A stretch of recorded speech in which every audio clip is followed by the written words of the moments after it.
राधे राधे दोस्तों। बड़े भाई की शादी को 1 महीना हो चुका था।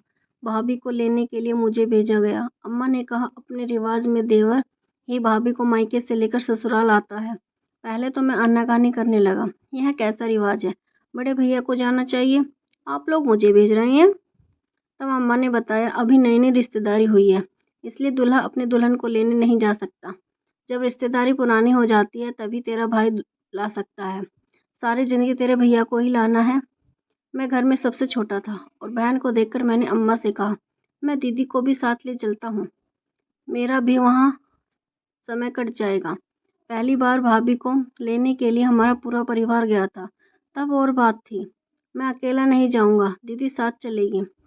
मेरे साथ दीदी को जाने की अम्मा ने इजाज़त दे दी। ठीक है, तो अपनी बड़ी दीदी को साथ ले जा। अब तो खुश। अम्मा की बातें सुनकर मेरे चेहरे पर प्रसन्नता आ गई। अम्मा ने कुछ किराए के लिए पैसे मेरी मुट्ठी में थमा दिए। हम दोनों भाई हम बहन भाभी को लेने चले गए। भाभी जी के घर पहुंचे तो सब लोगों ने हमें घेर लिया, खूब खातिरदारी हुई। भाभी ने भी पूरे मोहल्ले को बता दिया, देखो मेरा देवर आया है, साथ में मेरी छोटी ननद भी है। भाभी जी ने एक शख्स से मिलवाया जिसकी उम्र लगभग 30 वर्ष की थी। वह दूर गांव के भाभी जी के मामा जी लगते थे, पढ़े लिखे थे और एक प्राइवेट जॉब करते थे। 10 साल पहले जब वो दिल्ली आए थे तब एक बिल्डर के पास काम कर रहे थे। उस बिल्डर के पास बहुत से मकान थे। उन्हें मकान की देखभाल के लिए 24 घंटे किसी को रहना होता था। 1-2 महीने में वो एक आधा चक्कर भाभी जी के घर लगा लेते थे, लेकिन शादी के लिए कोई लड़की ना मिल सकी, इसलिए वे अभी तक कुंवारे थे। तभी लंबी बातचीत हुई और फिर भाभी को लेकर घर लौट आए। 1 साल बाद अम्मा ने मेरी बहन की भी शादी कर दी। शादी के 1 महीने बाद अम्मा ने मुझे से कहा, रोहित जल्दी तैयार हो जा, बड़ी दीदी का फोन आया है, उसने तेरे लिए एक नौकरी ढूंढ ली है। मैं भी बड़ा हो चुका था, 2 पैसे कमाकर पिता का हाथ बटाना चाहता था, इसलिए बड़ी दीदी के घर चल पड़ा। अम्मा ने यह भी बताया कि अब तो नौकरी करेगा तो तेरे लिए भी शादी के लिए रिश्ते आने लगेंगे और हम तेरी भी शादी करा देंगे। अगले ही दिन 2 जोड़ी कपड़े लेकर मैं बड़ी दीदी के घर पहुंचा। बहन ने खाने पिलाने में कोई कसर नहीं छोड़ी। मैं भी सोचने लगा, बहन कुंवारी थी तब तो मुझे बहुत डांटती थी, गुस्सा करती थी, मेरे लिए चल्ली रोटियां बनाती थी, लेकिन आज देसी घी लगी रोटियां दे रही हैं, रोटियां भी गोल गोल। तभी अचानक लाइट चली गई। बहन बटुए से पैसे निकालकर चाहने लगी। मैंने पूछा, कहाँ जा रही हो? बहन बताने लगी, मैं मोमबत्ती लेने जा रही हूँ, यहाँ अक्सर लाइट चली जाती है। तब मैंने बहन से कहा, जब तुम कुंवारी थी सारे काम मुझसे कराती थी। मोहन यह सामान लेकर आ, मोहन ये काम कर दे। वो बचपन में तो अक्सर भाई बहन आपस में लड़ते झगड़ते रहते हैं। तब और अब बहन से पैसे लेते हुए कहा, मैं लेकर आता हूँ मोमबत्ती। बहन को पता था जिद्दी है, मोमबत्ती लेकर ही आएगा। अब बहन बताने लगी, घर से निकलते ही सामने जो किराने की दुकान है वहां से मोमबत्ती ना लाना, उस दुकान में बुढ़िया रहती है, उससे हमारा झगड़ा चल रहा है। दुकान का सारा कूड़ा करकट हमारे घर के आगे ही फेंक देती है और सफाई भी नहीं करती।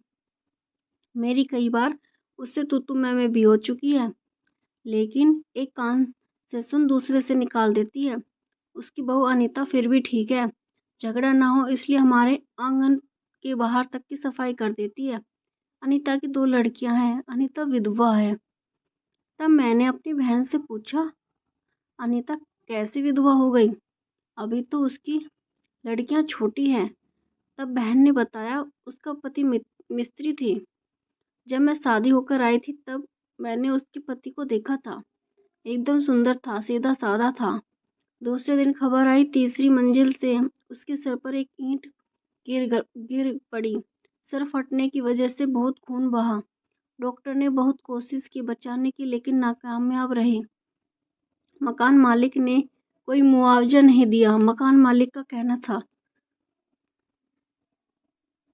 बरसात की वजह से हमने काम रोक दिया था। तब मजदूरों को घर जाने का आदेश दे दिया था। सभी मजदूर अपने अपने घर जा चुके थे। अनीता का पति भी घर आ चुका था, लेकिन शाम को अनीता का पति जाने उस बनती अधूरी बिल्डिंग के नीचे क्या करने गए। तेज हवा के कारण ऊपर छत की दीवार से एक ही ईंट सर पर गिरने की वजह से मृत्यु हो गई। मैं 1 महीने से देख रही हूँ अनीता पर अत्याचार दिन ब दिन बढ़ते जा रहे हैं। सारा दिन घर का काम करती है, कपड़े धोना, खाना बनाना। उसके चेहरे पर से हंसी जैसे गायब सी हो गई है। अनीता के माता पिता भी बुरी हालत है। अनीता एक छोटे से गांव की रहने वाली है। वह अपने माँ बाप के घर जाकर उन्हें दुखी नहीं करना चाहती, इसलिए यहाँ पर अपने जेठ जेठानी के सितम सहती रहती है। अब अनीता बेचारी कहाँ जाए, पढ़ी लिखी भी नहीं है। गांव में आज की लड़कियों को कहाँ पढ़ाया जाता है। जो माता पिता जागरूक है वही माता पिता अपनी बेटियों को स्कूल भेजते हैं। बाकी तो अपनी बेटियों को घर से बाहर ही नहीं निकलने देते। एक जवान शादीशुदा स्त्री का जब पति नहीं होता, दुनिया वाले उसे जीने नहीं देते, तरह तरह की बातें करते हैं। कैसे मैंने बहन को बताया, जब हम भाभी जी को लेने भाभी के मायके पहुंचे थे तो वहां पर अपनी मुलाकात भाभी जी के मामा से हुई थी। उनकी अभी तक शादी नहीं हुई है। क्या मामा जी की शादी आपकी पड़ोसन अनीता के साथ हो सकती है? मामा जी का भी घर बस जाएगा और अनीता को पति मिल जाएगा। अनीता के बच्चों को एक पिता मिल जाएगा। तब बहन कहने लगी, धीरे धीरे बोल, दीवारों के भी कान होते हैं। ऐसे कैसे हो सकता है? क्यों नहीं हो सकता? मैं एक बार अनीता से अकेले में बात करके देखता हूँ, उसके मन में क्या है। शायद तुम्हें कुछ जवाब दे दे। मैंने मुट्ठी में रखे हुए पैसे टेबल पर रख दिए। अब तक लाइट आ चुकी थी। तब बहन ने बताया, सुबह बच्चों को स्कूल छोड़ने जाती है, वही मुलाकात हो सकती है। हमने अगले दिन का इंतजार किया। सुबह होते ही रास्ते में अनीता को देखकर रोक लिया। अनीता ने बहन को देखते ही कहा, दीदी क्या बात है, रास्ते में मुझे क्यों रोका? अब तो आपका आंगन साफ रहता है, मैं सफाई कर देती हूँ। मैं बहन के साथ ही खड़ा था। तब बहन बताने लगी, सफाई तो छोड़ो, देखो अनीता, मैं तुम्हारी भलाई चाहती हूँ। जीवन बहुत लंबा है। पहले तुम्हारी लड़कियां प्राइवेट स्कूल में जाती थी, अब सरकारी में नाम लिखवा दिया। पहले लड़कियों के लिए वैन लगी हुई थी, अब तो पैदल ही छोड़कर आती हो स्कूल में। मुझे लगता है तुम्हें घर का खाना भी ठीक से नहीं मिलता। इतना सुनते ही अनीता फुट फुट कर रोने लगी। कहने लगी, एक दिन मैंने पेट भर के खाने के लिए थाली में 4 रोटियां रख ली थी, तो सासू माँ ने मुझे कोसते हुए कहा, बड़ी बेशर्म बहू है, मेरे बेटे को मरे हुए अभी 15 दिन भी नहीं हुए हैं, तुम ठोस ठोस कर खाना खा रही हो। और मेरे आगे की थाली छीनकर रसोई में रख दी। उस दिन मैं भूखी ही रही, किसी ने एक रोटी के लिए भी नहीं पूछा। अनीता की दुख भरी कहानी सुनकर एक बार तो मेरा भी कलेजा कांप उठा। मैं अनीता को सब समझा दिया और कहा, तुम घर जाओ, तुम्हें इस घर से निकालने की जिम्मेवारी मेरी है। पूरे मोहल्ले के सामने सम्मान के साथ तुम्हारा दूसरा विवाह होगा और मैं देखती हूँ कौन तुम्हारे विवाह के बीच में आता है। अनीता अपने घर जा चुकी थी। हम दोनों भाई बहन वापस घर लौट आए। मैंने बहन को सब समझा दिया कि जीजा जी को बिल्कुल मत बताना इस बात का। जीजा जी कमजोर दिल के थे, लड़ाई झगड़े से दूर रहते थे। अनीता की दूसरी शादी तो हम करवा कर ही रहेंगे। उसी दिन हम भाई बहन भाभी जी के मायके पहुंच गए। फोन करके तुरंत मामा जी को भी बुलवा लिया और उन्हें बताया, अब तुम्हें कुंवारा रहने की जरूरत नहीं है, आपके लिए हमने एक लड़की देख ली है। वह विधवा है, उसकी 2 लड़कियां हैं। लड़की की फोटो भी हम साथ ले गए थे। शायद मामा जी समझ चुके थे कि उनकी उम्र निकल चुकी है, अब कुंवारी लड़की मिलना संभव नहीं है, इसलिए चुपचाप होकर सारी बातें सुन रहे थे। अनीता के गांव का पता लेकर गए थे, जहां अनीता के माता पिता रहते थे। उसी दिन मामा जी को लेकर हम दोनों भाई बहन अनीता के गांव पहुंच गए। पगडंडी से चलते हुए कच्ची बस्ती में पहुंचे। बहुत से मजदूर किसान खेती बाड़ी करने में लगे हुए थे। हमने अनीता का घर पूछा किसानों से।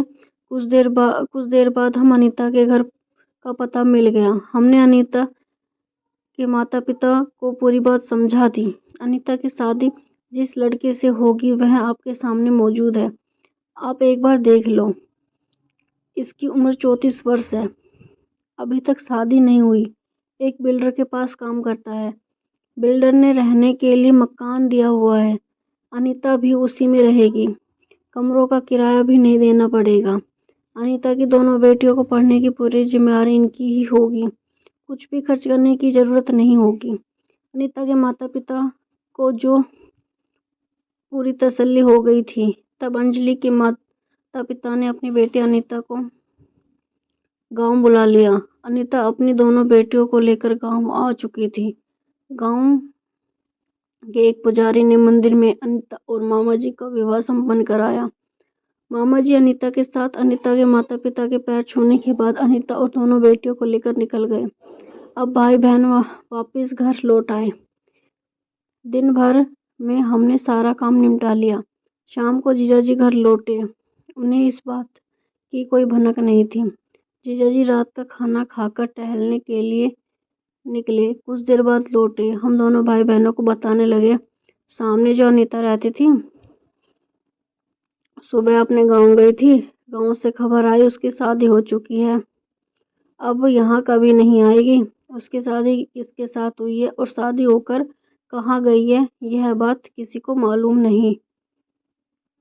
अगर आपको मेरी ये कहानी अच्छी लगी हो तो आप प्लीज़ मेरे चैनल को लाइक करें, शेयर करें और सब्सक्राइब करें।